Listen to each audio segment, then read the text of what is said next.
Who controls Biden's foreign policy? Is it Biden? Do you feel like he's in charge? Do you feel like he's, I don't know, the independent solicitor from the Justice Department said he wasn't really in charge enough to know about his own son's dealings with Burisma. So I wonder if he actually is capable of standing up to a cunning figure like Netanyahu. Tony Blinken's the man in charge.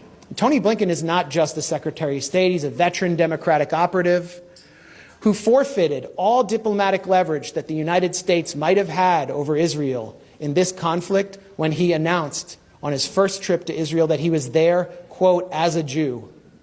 Can you imagine a Muslim diplomat from the US going to a country like Pakistan and declaring he's there as a Muslim? What would happen to him or her? It would be a disaster. But Tony Blinken has been using this language throughout his career in order to get himself to where he is. Tony Blinken comes from Israel lobby royalty. His grandfather, Nathan, authored an influential study in the 1930s on the feasibility of Zionist colonization of Palestine. Those were the words, the language he used in his study. He sponsored the study. Tony Blinken's father-in-law, the man who raised him, was Samuel Pisar, who was himself a kind of pro-Israel fixer for François Mitterrand in France.